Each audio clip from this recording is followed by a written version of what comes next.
नमस्कार, आभार, अभिनंदन, स्वागत आप सभी का। हेलो मनी नाइन, मेरा सवाल है मैं हूं विपुल सिंह।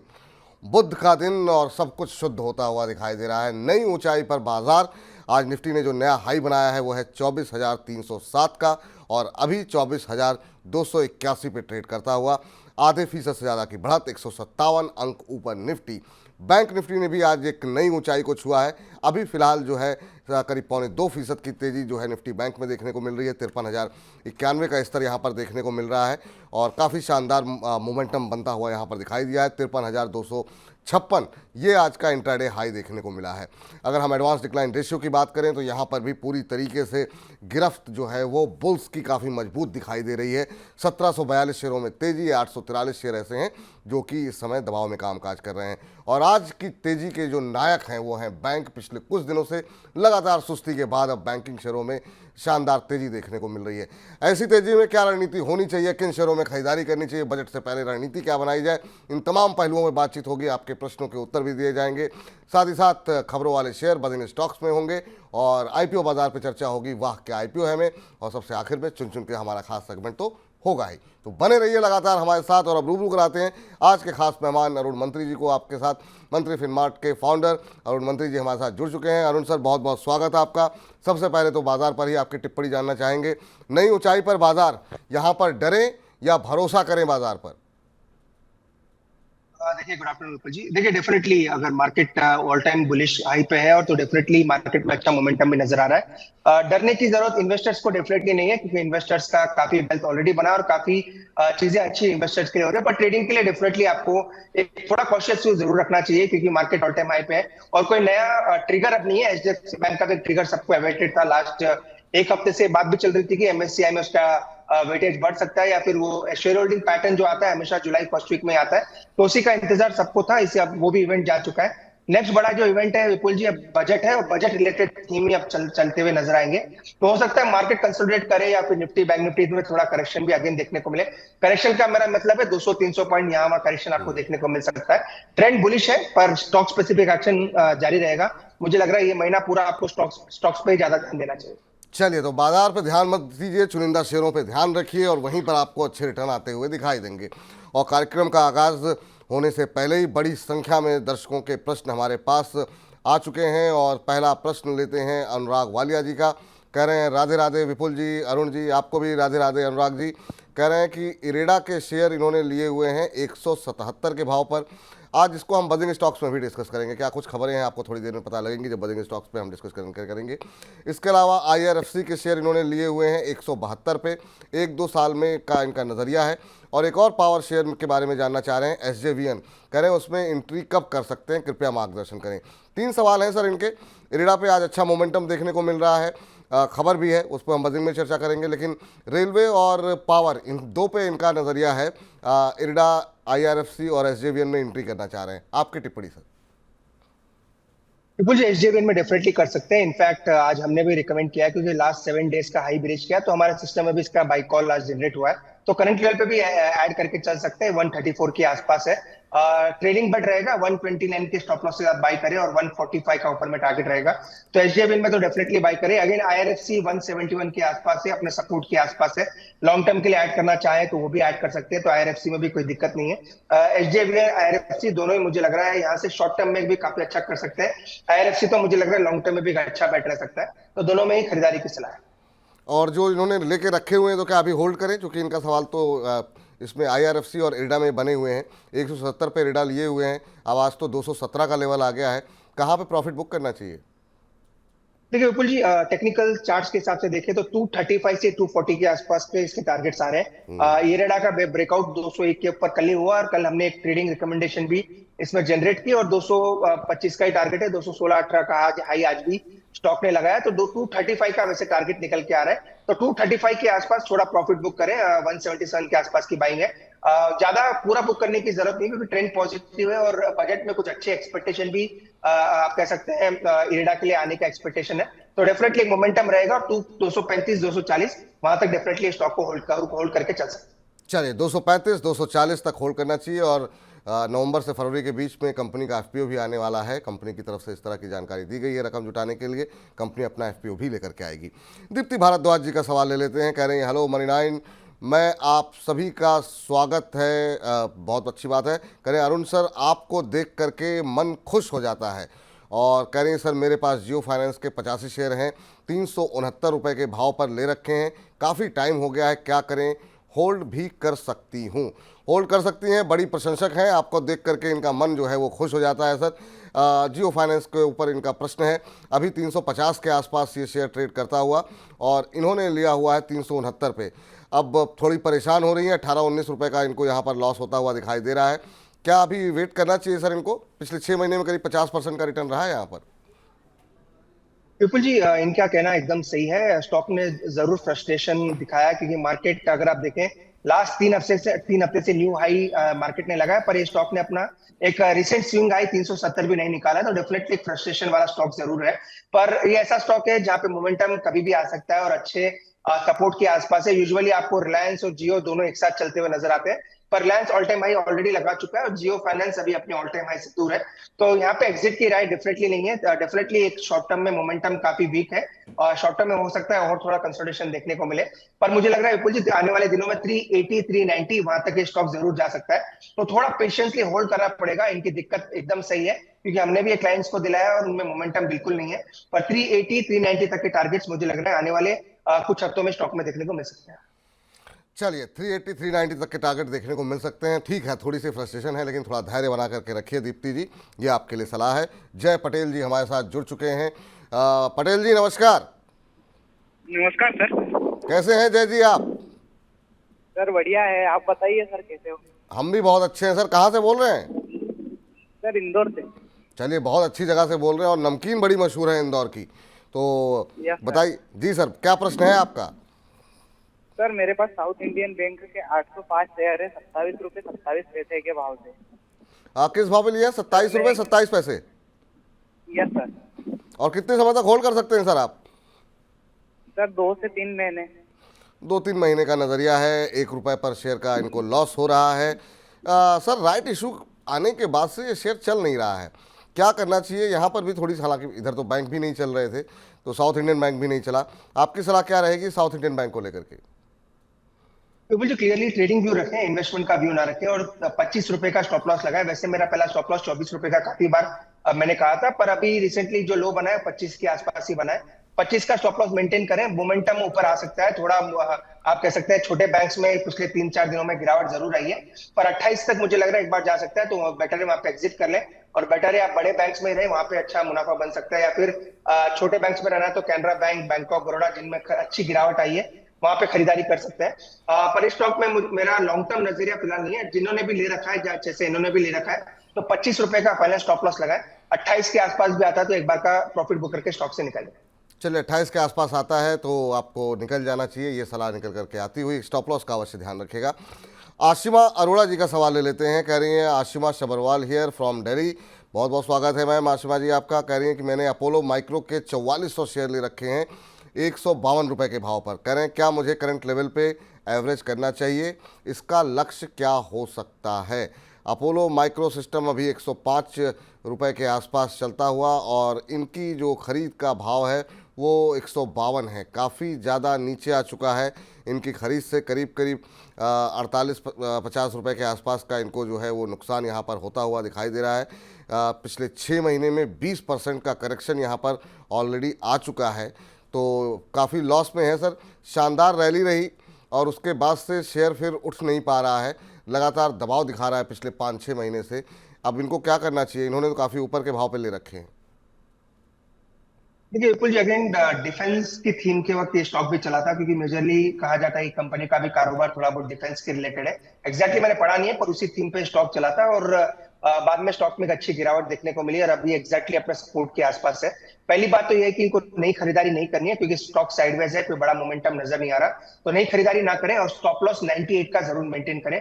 98 इसका स्विंग लो है, अगर उसके नीचे जाएगा तो वीकनेस स्टॉक में और बढ़ सकती है, और हो सकता है और बड़ी गिरावट देखने को मिले। इसलिए नई खरीदारी की राय नहीं है, क्योंकि ऑलरेडी इन्होंने बड़ा करेक्शन देख लिया है। तो यहाँ पे एग्जिट करने की राय नहीं है। 98 का स्टॉप लॉस मेंटेन करें। 118 पहला टारगेट रहेगा, 118 के ऊपर निकलेगा तो ज्यादा मोमेंटम आ सकता है। तो क्लियरली नई खरीदारी ना करें और 98 का स्टॉप लॉस जरूर मेंटेन करें। चलिए, तो ये जो है राय यहाँ पर निकल करके आती हुई। अमन जी हमारे साथ जुड़े हुए हैं, लेकिन उससे पहले राहुल यादव जी का एक सवाल ले लेते हैं। कह रहे हैं कि विपुल को मेरा राम राम। कह रहे हैं कि सर क्या नाराज़गी है, हमारा भी सवाल ले लिया करो। आज आपको मेरा सवाल लेना होगा। बिल्कुल लेंगे सर, आपने कह दिया है, आपका आदेश सर आँखों पर। HPCL के ऊपर इनका सवाल है। कह रहे हैं 348 के भाव पर 172 शेयर इन्होंने लिए हैं। कह रहे हैं और ऐड करें क्या यहाँ पर, और टारगेट क्या हो सकता है। 348 रुपये के भाव पर इन्होंने खरीदारी की हुई है HPCL के अंदर, और अभी जो भाव देखने को मिल रहा है वो 327 का है। तो इनको 20-21 रुपये पर शेयर का यहाँ पर नुकसान होता हुआ दिखाई दे रहा है। अभी और ऐड करना चाहते हैं, थोड़ा सा ऊपर इन्होंने ख़रीदा हुआ है। आपकी सलाह क्या रहेगी सर, क्या और ऐड करने की गुंजाइश है यहाँ पर? विपुल जी, ऐड 320 के आसपास करना है। 320 322 ये इसका स्ट्रॉन्ग सपोर्ट जोन है, तो वहां तक मुझे लग रहा है हो सकता है वहां पे आता हुआ नजर आए। और स्टॉप लॉस आपको 315 के नीचे लगाना है, और ये 320 का जो रेंज है एक अच्छा एवरेजिंग जोन है, वहां पे जरूर कर सकते हैं। तो अभी 5 से 6 रुपए गिरावट हो सकता है, आपको आती हुई नजर आए। स्टॉप लॉस काफी नजदीक का है, क्योंकि 315 इसका स्विंग लो है, उसके नीचे जाएगा तो वैसे ही स्टॉक का ट्रेंड बदल जाएगा। तो 320 के पास एवरेज करें। पहला टारगेट 355 360 के आसपास है, जहाँ पे इन्होंने ऑलमोस्ट उसी के आसपास बाई किया, तो वही इसके टारगेट्स हैं। तो नीचे में एवरेजिंग करेंगे तो इनके प्राइसेस भी नीचे आ जाएंगे। तो 320 के आसपास आता तो एवरेज करें। 355 360 ये ऊपर में टारगेट रहेंगे। चलिए, ये राय यहाँ पर निकल करके आती हुई। और चलिए अमन गुप्ता जी से बातचीत कर लेते हैं, फोन लाइन पर हमारा इंतजार कर रहे हैं। अमन जी को नमस्कार। जी सर, नमस्ते सर। कैसे हैं अमन जी, कहाँ से बोल रहे हैं? जी सर, मैं सुल्तानपुर से बोल रहा हूँ। अच्छा, सुल्तानपुर उत्तर प्रदेश से आप बोल रहे हैं, बहुत अच्छी बात है। क्या प्रश्न है सर आपका? सर मेरा जो है आईनॉक्स इंडिया का शेयर है 892 से 60 शेयर। तो सर क्या उसे अभी लॉन्ग टर्म के लिए भी हम होल्ड कर सकते हैं, क्या प्रॉफिट बुकिंग कर लें? आपने किस रेट पे बताया? 892 पे? जी सर। चलिए, अभी तो आपको अच्छा खासा प्रॉफिट हो रहा है सर। तो 500-600 रुपये पर शेयर आपको बनते हुए दिखाई दे रहे हैं। कब तक होल्ड कर सकते हैं सर आप इसे? सर अभी तो हम इसको जो है 5 से 6 महीने होल्ड कर सकते हैं। 5-6 महीने और होल्ड कर सकते हैं आप। ये जरा पूछ लेते हैं, जब इतना प्रॉफिट हो रहा है और जो है बड़े इवेंट जो है वो सामने हैं, तो क्या एक बार के लिए मुनाफा बांधना सही रहेगा या कोई ट्रेलिंग स्टॉप लॉस आपको लगाना ठीक रहेगा? सर 892 पे लिए हैं, 1421 1422 के आसपास शेयर ट्रेड करता हुआ 2-2.5% ऊपर है आज। और इनका नज़रिया अभी 5-6 महीने और होल्ड करने का है। क्या इनको होल्ड करने की सलाह रहेगी, और या फिर इनको कोई ट्रेलिंग स्टॉप लॉस भी देंगे आप? Vipul ji, one of the strong stock रहा है। इवन लिस्टिंग डे से ही ये स्टॉक काफी अच्छा कर रहा है, तो डेफिनेटली होल्ड करने की सलाह है। और अच्छे बिजनेस में है, कोई दिक्कत नहीं है। कंपनी का टेक्निकल स्ट्रक्चर भी अच्छा है, फंडामेंटल्स भी अच्छे हैं, कंपनी के ओवरऑल ग्रोथ भी मुझे लग रहा है काफी अच्छी रहनी चाहिए। चूंकि एक बड़ा इवेंट है, आपने सही कहा, इसलिए 1300 का stop loss, trailing stop loss जरूर लगाए। वहां पे उसके नीचे जाता है तो वहां पे प्रॉफिट बुक जरूर करना चाहिए। पूरा बुक ना करें, एटलीस्ट जो भी होल्डिंग है उसका 50% 1300 के नीचे जाता है तो बुक करें। इसका जो अगर मैं रिट्रेसमेंट निकालता हूँ, टारगेट्स इसके आ रहे हैं 1580 के आसपास। तो क्योंकि स्टॉक मजबूत है और 1580 के टारगेट्स इमीडिएट तौर पर नजर आ रहे हैं, तो होल्ड करें और 1300 का ट्रेडिंग स्टॉप लॉस लगाए। यहाँ से भी मुझे लग रहा है 150 से 160 रुपए का मोमेंटम आ सकता है। 1580 के आसपास आएगा तो फिर एक बार स्टॉक को रिव्यू करेंगे। ठीक है सर, तो ये राय यहाँ पर निकल करके आती हुई। और इस बीच संभाजी नगर के नाम से इन्होंने अपनी आईडी बनाई हुई है। कह रहे हैं विपुल जी, HPCL डरा रहा है। सर के टारगेट पर खरीदा, नीचे जाता रहा तो एवरेज करता रहा। अब 343 के रेट पर 100 शेयर हैं, आज दाम और नीचे आ गया है, क्या करें? वही कहानी सर, एक बार फिर से एक और ऑल मार्केटिंग कंपनी की कहानी, और लगभग दोनों के चार्ट्स जो है वो एक जैसे ही दिखाई दे रहे हैं। आपकी सलाह क्या रहेगी सर? अभी 343 के भाव पर लिए हुए हैं और अब ये शेयर आ चुका है 327 पे, तो इनको भी करीब 20 रुपये पर शेयर का नुकसान हो रहा है। आपकी सलाह क्या रहेगी? अगेन विपुल जी, सेम सलाह है, क्योंकि सपोर्ट के आसपास है। अगर आप यूजुअली अगर टेक्निकल चार्ट्स की बात करते हैं, जब भी स्टॉक 100 डे मूविंग एवरेज के आसपास आता है तो वहां से रिवर्सल होने के चांस ज्यादा है। और इसका जो 100 डे मूविंग एवरेज है 320 से 325 के आसपास है, तो हाई प्रोबेबिलिटी है कि यहाँ से स्टॉक पलट सकता है और वापस ऊपर, जैसे मैंने ऑलरेडी कहा, 355 तक एक बार वापस स्टॉक जा सकता है। तो अगर ये और ऐड करना चाहते हैं, अगर कर सकते हैं, कैपिटल लगा सकते हैं, तो 320 से 325 इसके बीच में जरूर लगाएं, ताकि इसका एवरेजिंग प्राइस नीचे आ जाए। क्रूड में एक बड़ा मोमेंटम आया है, 387-88 के आसपास ब्रेंट क्रूड चल रहा है, तो उसी का डायरेक्ट इंपैक्ट आपको कह सकते हैं नेगेटिवली सभी ऑयल मार्केटिंग कंपनीज पे देखने को मिल रहा है। तो जैसे ही क्रूड में 2 से 3% गिरावट आएगी, इसमें वापस मोमेंटम आपको देखने को मिल सकता है। इसलिए अगर एग्जिट करने की राय नहीं है, 320 325 के बीच में मिलता है तो ऐड करें, 355 तक का ऊपर में टारगेट है।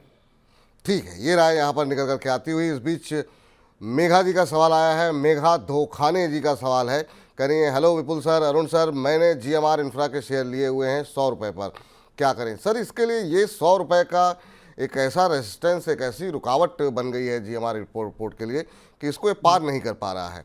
क्या सलाह रहेगी? जो लोग 100 रुपये के पास जाता है, फिर लगता है शायद ब्रेकआउट जैसी स्थिति कुछ बने, अगर पार तोड़ता है, लेकिन फिर हम देखते हैं फिर वापस 95 96 97 इसके इर्द गिर्द आ जाता है। जीएमआर में बहुत लोग फंसे हुए हैं, आपकी सलाह क्या रहेगी जीएमआर इंफ्रा एयरपोर्ट को लेकर के? अगेन विपुल जी, 2 से 3 चीजें हैं। एक तो जो रिसेंटली जो इशू हुआ दिल्ली एयरपोर्ट के बाद, उसके बाद थोड़ा बहुत नेगेटिविटी जरूर बनी है, पर टेक्निकली अभी भी अच्छा है। 100 के आसपास का ही ब्रेकआउट है जहाँ पे स्टॉक कंटिन्यूसली रेसिस्ट कर रहा है, तो इनके मुझे लग रहा है अभी होल्ड करके चल सकते हैं। बजट तक हो सकता है वापस से एक इंफ्रा स्टॉक में मोमेंटम आता हुआ नजर आए। पर अगर ट्रेडिंग बेट के लिए इन्होंने लिया है तो 93 का स्टॉप लॉस जरूर मेंटेन करें। 93 के नीचे जाएगा तो वीकनेस बढ़ सकती है। 96 97 के आसपास है, तो 93 का स्टॉप लॉस साथ होल्ड करें।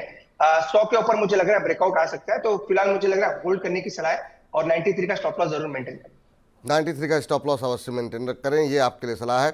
साक्षी जी का भी सवाल ले लेते हैं, और साक्षी जी कह रही हैं कि Arun sir, KPI energy limited के मैंने 425 शेयर ले रखे हैं 2066 पर, कह रहे हैं कि लॉस बुक करके क्या किसी और स्टॉक में शिफ्ट हो जाऊं?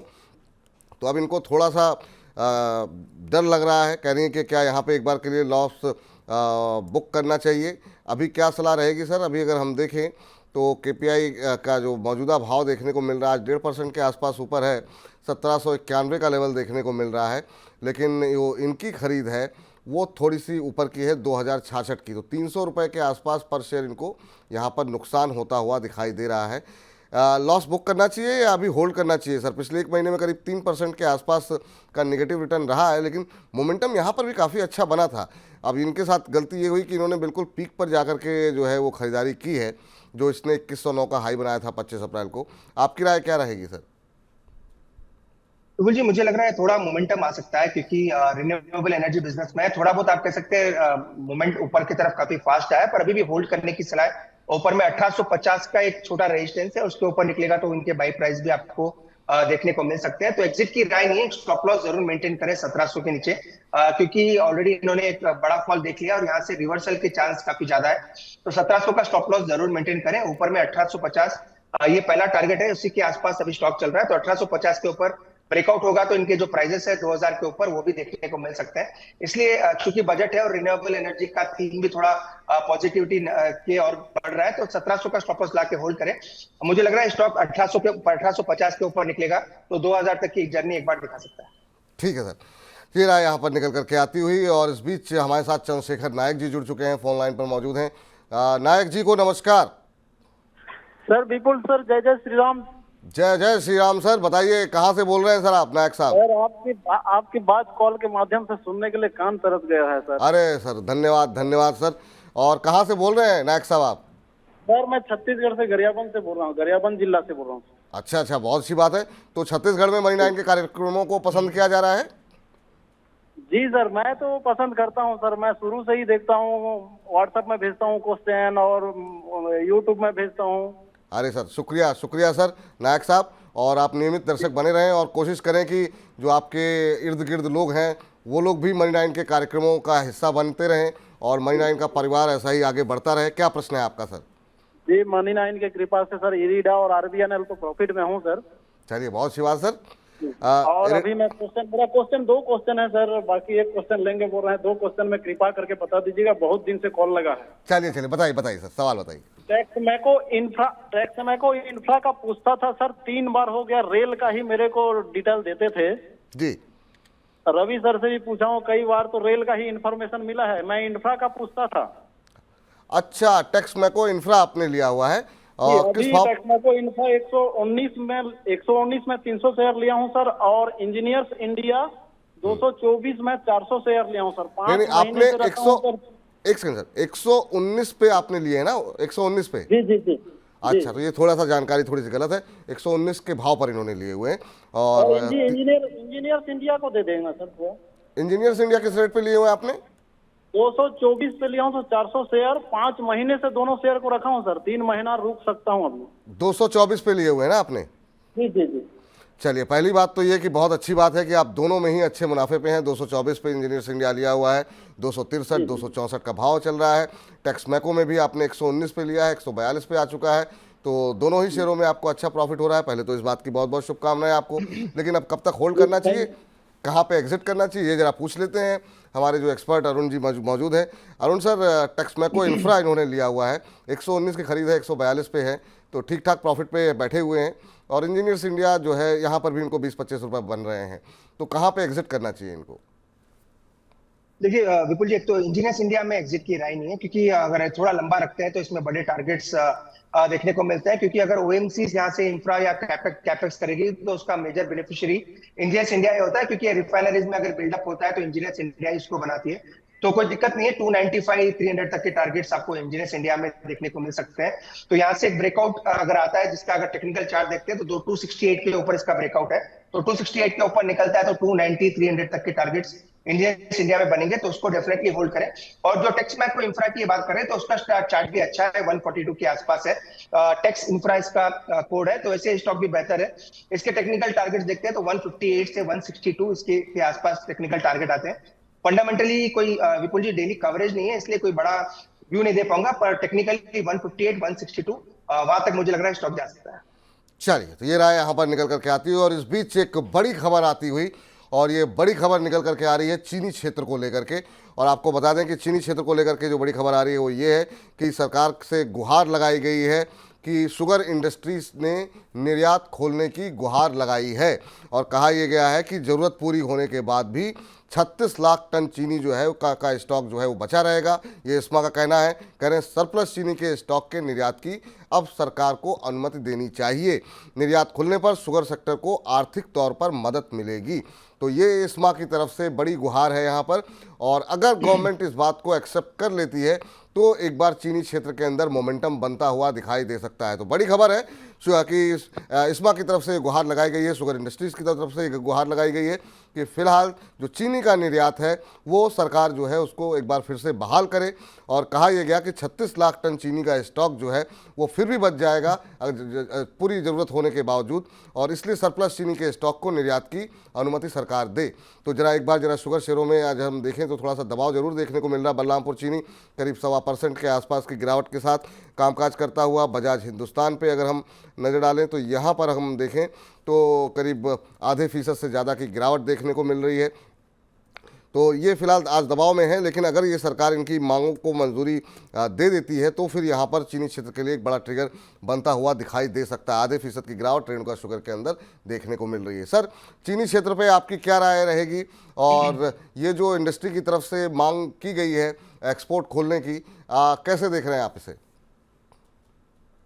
देखिए विपुल जी, काफी महीनों से मांग है कि चीनी का जो भी एक्सपोर्ट है वो अभी प्रतिबंध करा गया है, क्योंकि इन हाउस डोमेस्टिक कंजम्पशन में ही काफी शॉर्टेज की बातें चल रही थी, और ताकि इन्फ्लेट प्राइसेस डोमेस्टिक इंडिया में ना हो, इसलिए वो एक्सपोर्ट का बैन लगाया गया था। और गवर्नमेंट जो नई गवर्नमेंट बनने से पहले भी, जब इलेक्शन के पहले भी काफी बार इंडस्ट्री प्लेयर्स ने गवर्नमेंट से गुहार लगाई थी कि ये जो एक्सपोर्ट बैन है इसको हटाया जाए। पर स्टिल अभी भी वो बातें चल रही है मार्केट में। अगर ये हटता है तो चीनी कंपनी के लिए काफी अच्छा है। जहां तक टेक्निकल स्ट्रक्चर की बात है, बलरामपुर चीनी और त्रिवेणी ये दोनों स्टॉक अच्छे लगते हैं, तो इनमें गिरावट आती है तो यहाँ से एक पॉजिटिव मोमेंटम बन सकता है। तो अगर दो स्टॉक को बेट करना है तो बलरामपुर चीनी और त्रिवेणी, यहाँ पे गिरावट आती है तो इनमें बेट करके चल सकते हैं। त्रिवेणी मुझे लग रहा है ज्यादा बेटर स्टॉक रहेगा अगर इस न्यूज के लिए प्ले ऑन करना रहेगा। चलिए, तो अगर इसको मंजूरी मिलती है तो बलरामपुर चीनी और त्रिवेणी इंजीनियरिंग 2 शेयर जो हैं वहाँ पे जो है अच्छा मोमेंटम बनता हुआ दिखाई दे सकता है। और इन दो में से भी अगर आपको कोई कन्फ्यूजन हो रहा है तो त्रिवेणी इंजीनियरिंग में आप यहाँ पर खरीदारी करके चल सकते हैं, ऐसा मानना है अरुण जी का। तो बड़ी खबर है। अब देखना ये है कि सरकार की तरफ से इस पर मंजूरी मिलती है कि नहीं, क्योंकि शुगर इंडस्ट्रीज़ की तरफ से अब जो है बड़ी ज़ोर शोर से ये गुहार जो है वो एक्सपोर्ट खोलने के लिए लगाई जा रही है। चलिए आगे बढ़ते हैं। तमाम दर्शक हमारे साथ जुड़े हुए हैं और स्वाति भारद्वाज जी का सवाल ले लेते हैं। कह रहे हैं, हाय विपुल जी, अरुण जी, SJVN 133 का बाइंग प्राइस है, क्या अभी होल्ड करूं या फिर मैं निकल जाऊं? SJVN का जरा एक बार देखते हैं क्या स्थिति अभी देखने को मिल रही है। हालांकि अभी थोड़ी देर पहले एक सवाल आया था, 134 135 के आसपास ये शेयर अभी ट्रेड करता हुआ दिखाई दे रहा है और इन्होंने 133 के भाव पे लिए, तो इनको 1-1.5 रुपये ही मिल रहे हैं, ब्रेक इवन के आसपास ही है। अभी होल्ड करना चाहिए क्या सर SJVN? विपुल जी, ऑलरेडी मैंने कहा आज हमने इसमें एक बाय रिकमेंडेशन दिया और यहाँ से स्टॉक 5 से 6 रुपए इजीली मोमेंटम दिखा सकता है। तो 140 से 145 के तो टारगेट्स इमीडिएट तौर पर रहेंगे। इन्होंने इनके बाई प्राइस के आसपास ही 1-1.5 रुपए का इनको गेन भी हो रहा है, तो यहाँ से ब्रेकआउट के संकेत भी ऑलरेडी देखने को मिल रहे हैं। तो डेफिनेटली होल्ड करें। स्टॉप लॉस अगर छोटा लगाना है तो 131 का लगा सकते हैं, जो कि आज के पाइवट लोज आप कह सकते हैं। तो 131 के स्टॉप लॉस आप होल्ड करें। 140 145 ये दो इमीडिएट टारगेट्स रहेंगे। ये दोनों ही लेवल्स के आसपास ये अपना प्रॉफिट बुक करके निकल सकते हैं। 140 145 के टारगेट यहाँ पर स्वाति जी आपको देखने को मिल सकते हैं।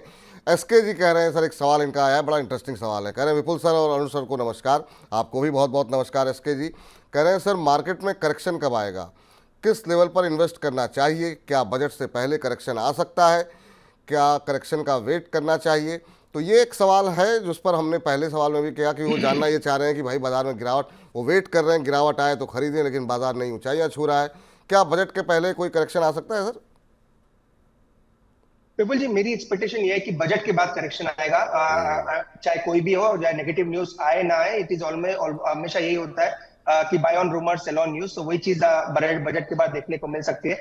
मार्केट को काफी चीजें इंपैक्ट कर रही है। वैसे अगर आप देखें तो ऑलरेडी ओवरबॉट जोन में है, पर HDFC बैंक की न्यूज आने के बाद मार्केट में थोड़ा बहुत आपको रुझान पॉजिटिव नजर आया है। इससे पहले जो MS बॉन्ड्स इंक्लूजन की बात हो रही थी, उसकी वजह से भी काफी पैसा मार्केट में आता हुआ नजर आ रहा है।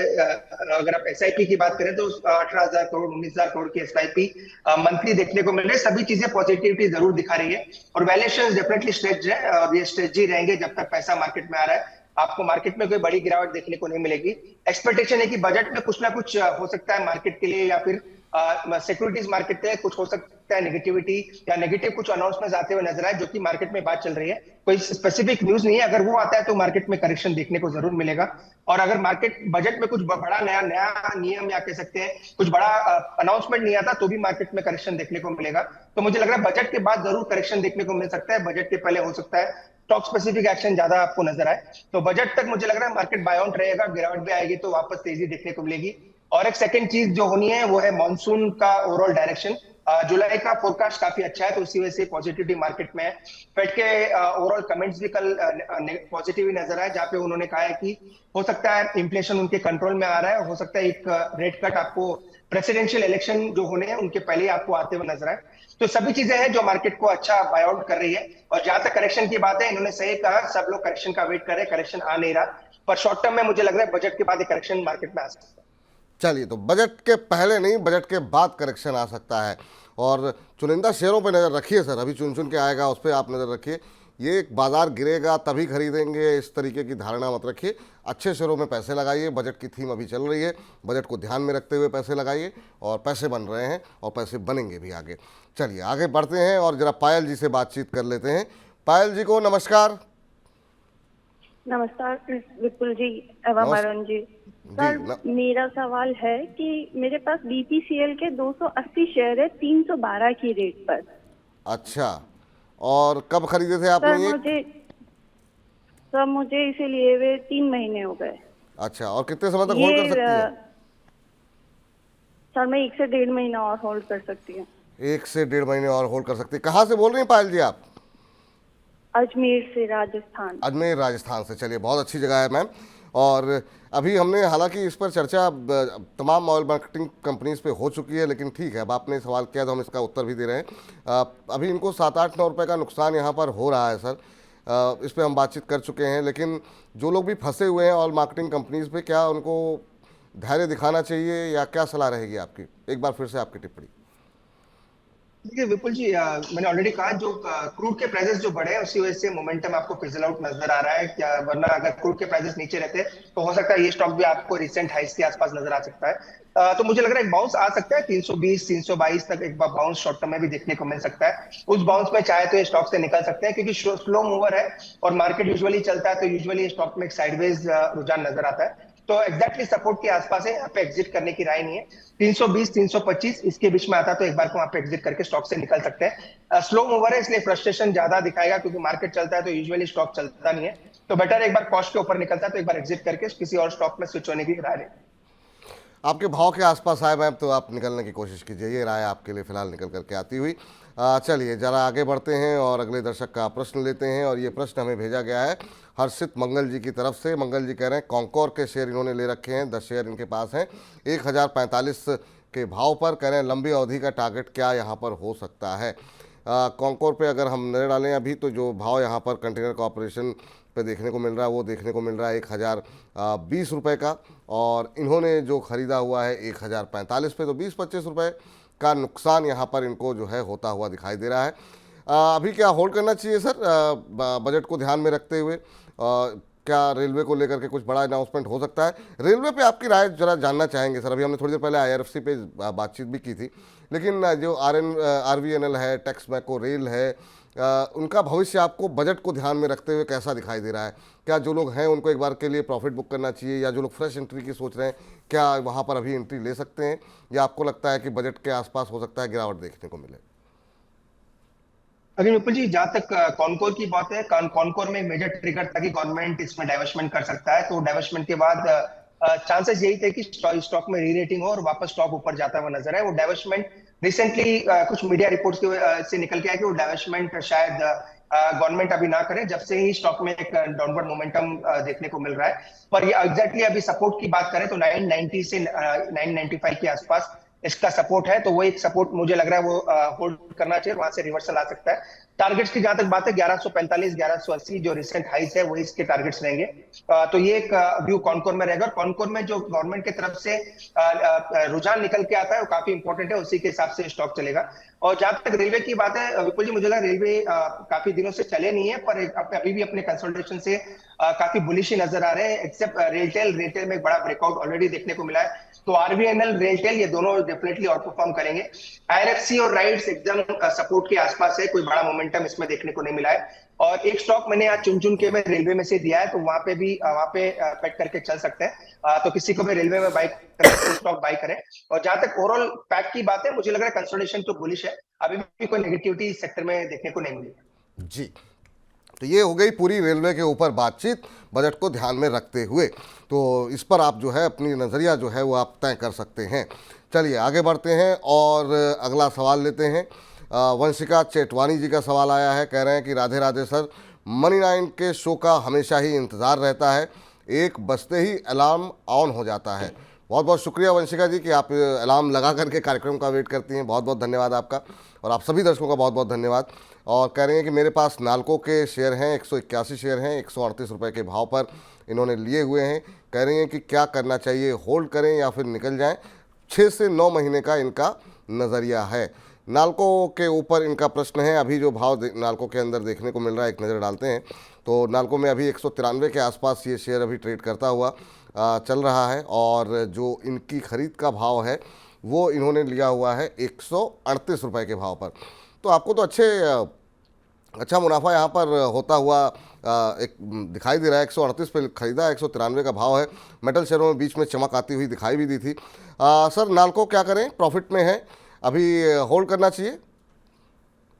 तो मुझे मेटल्स ओवरऑल अच्छा कर सकते हैं, स्पेसिफिकली हिंडाल्को मुझे लग रहा है काफी बड़ा आउट परफॉर्मर रहेगा। इवन JSW स्टील भी काफी अच्छा कर सकता है। इवन नेशनल एल्यूमिनियम भी अगर आप देखें तो अपने ऑल टाइम हाइस के, अपने रिसेंट हाइस के पास ही है, 193 194 के आसपास चल रहा है। इनकी बाइंग काफी नीचे की है, इससे ट्रेलिंग स्टॉप लॉस का ये अच्छा यूज करके चल सकते हैं। 178 से 175 ये इसका स्ट्रॉन्ग सपोर्ट जोन है, तो 175 के आसपास अपना ट्रेलिंग स्टॉप लॉस जरूर लगाए। काफी दूर है, इसलिए सिस्टम में नहीं भी लगाएंगे तो चलेगा, बट एटलीस्ट नोट करके रखें।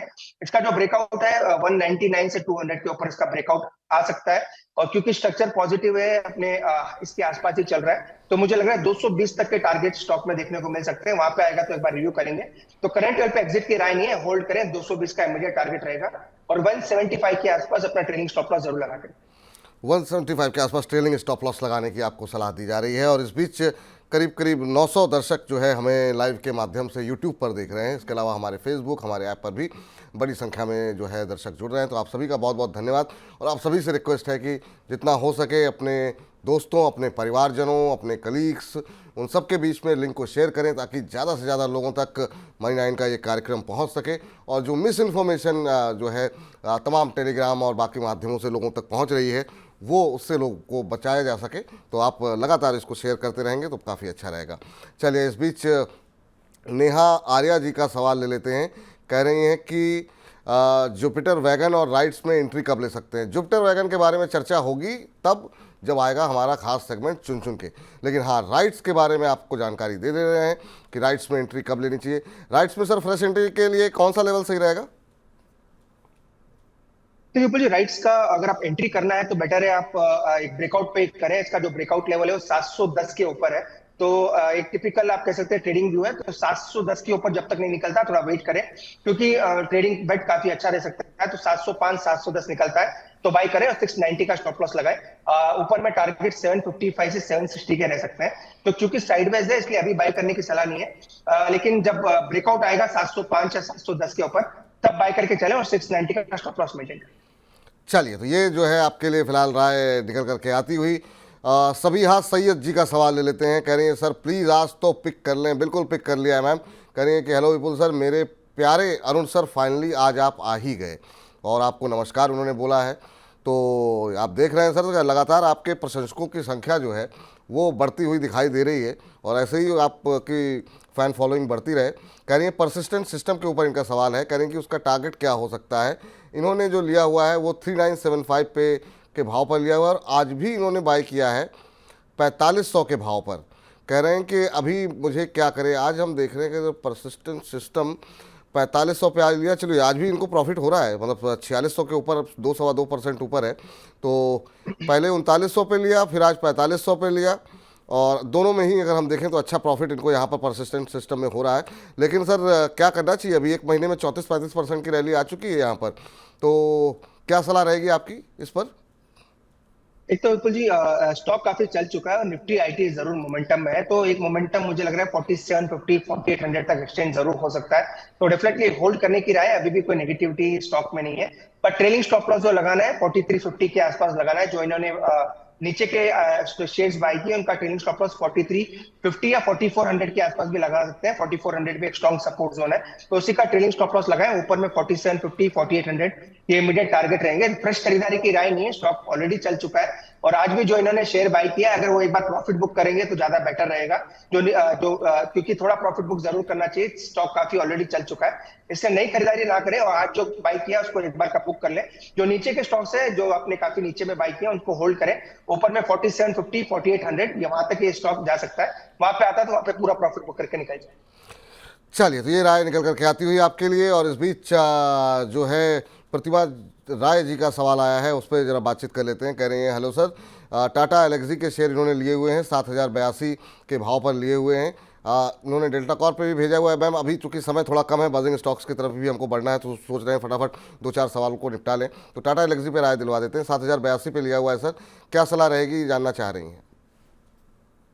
अगेन विपुल जी, मुझे लग रहा है इन्होंने ट्रेडिंग के लिए बाय किया है और आज 7074 के आसपास है। तो स्टॉप लॉस मेंटेन करें 6995 का, यही इसका सपोर्ट है। उसके नीचे जाएगा तो वीकनेस जरूर बढ़ सकती है, क्योंकि स्टॉक का ट्रेंड अभी भी वीक है। स्टॉक में कोई बुलिश ट्रेंड अभी भी नहीं बना है। तो 6995 का स्टॉप लॉस मेंटेन करें। ऊपर में 7150 7180 ये दो टारगेट्स रहेंगे। तो वहां तक जाता तो एक बार का एग्जिट करने की राय रहेगी, क्योंकि स्टॉक डाउन ट्रेंड में नई खरीदारी की सलाह भी नहीं है। 6995 का स्टॉप लॉस फाइनल जरूर मेंटेन करके। ठीक, तो उम्मीद करते हैं आपको उत्तर मिल गया होगा। सोनी कुमारी जी का सवाल आया है धनलक्ष्मी बैंक के बारे में। कह रहे हैं कि धनलक्ष्मी बैंक के शेयर का क्या करना है सर। ऊपरी लेवल पे मैं खरीद ली हूँ, बहुत दिनों से क्वेश्चन पूछ रही हूँ, प्लीज़ आंसर कीजिए। मैम जब आप इतना लंबा मैसेज टाइप कर रहे हैं तो खाली भाव बताने में भाव भी आप बता देती तो थोड़ा सा और डिटेल में आप सबको उत्तर मिलता। चलिए खैर कोई बात नहीं, ऊपरी लेवल पर है इसका मतलब नुकसान में यहाँ पर ये हैं इस समय और अब परेशान हैं। क्या सलाह रहेगी सर धनलक्ष्मी बैंक को लेकर के? अभी 42 रुपये के आसपास चल रहा है। अब मुझे नहीं पता इन्होंने किस लेवल के आसपास लिया हुआ है, हो सकता है 54-55 के आसपास लिया हो। आपकी सलाह क्या रहेगी? ट्रिपल चेक तो नई खरीदारी की सलाह नहीं है, क्योंकि यूजुअली मेरा ट्रैकिंग में भी नहीं आता है और यूजुअली हम रिकमेंड भी नहीं करते हैं। पर स्टॉक का टेक्निकल एकदम साइडवेज है। 40 रुपए के आसपास सपोर्ट है, उसी के नीचे जाएगा तो वीकनेस बढ़ सकती है। तो फर्स्ट काम तो इनको ये करना है कि 40 रुपए का स्टॉप लॉस लगाएं। 40 के नीचे वीकनेस काफी स्टॉक में देखने को मिल सकती है और यहाँ से हो सकता है जिस हिसाब से चार्ट बनाए 45-46 तक के भी लेवल्स ऊपर में देखने को मिल सकते हैं। तो बेटर है सेल ऑन राइज रखें। 45 या 46 के आसपास भी एक बार स्टॉक आता है तो एक बार एग्जिट कर ले। 40 का स्टॉप लॉस सिस्टम में जरूर मेंटेन करके। ठीक।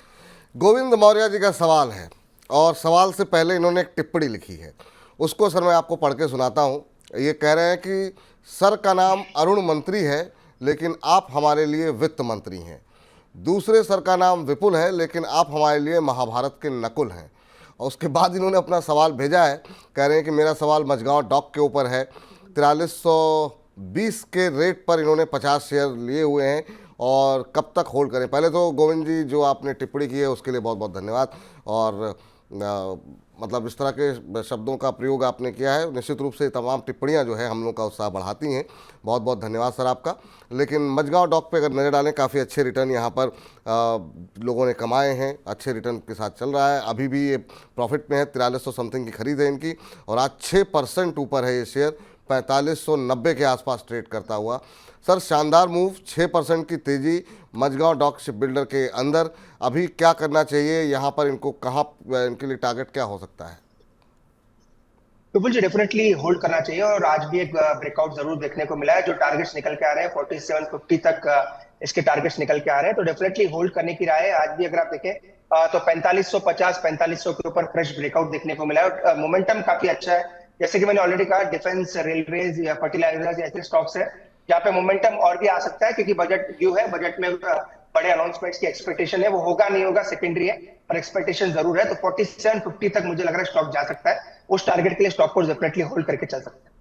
चलिए, और इस बीच सवाल आया है अभिजीत तांबवेकर जी का जो है सवाल आया हुआ है और ये सवाल इनका है इरिडा के ऊपर। इरिडा पे सर बातचीत हो चुकी है, आप दोबारा कार्यक्रम देखेंगे तो आपको उत्तर मिल जाएगा। लेकिन अगर आपको और डिटेल चाहिए तो अभी बजिंग स्टॉक्स पे हम जा रहे हैं, बजिंग स्टॉक्स में भी इरिडा आज शामिल है तो उसमें भी आपको उत्तर मिल जाएगा। तो बने रहिए कार्यक्रम में। नीतू त्यागी जी का सवाल ले लेते हैं। आईआरबी इंफ्रा के शेयर इन्होंने लिए हुए, 65 की इनकी खरीद है, 1000 शेयर इन्होंने ले रखे हैं आईआरबी इंफ्रा पे। और भी बहुत सारे दर्शकों के सवाल आए हुए हैं, कह रहे हैं कि मेरा टारगेट क्या हो सकता है, 6 महीने का नजरिया है इनका।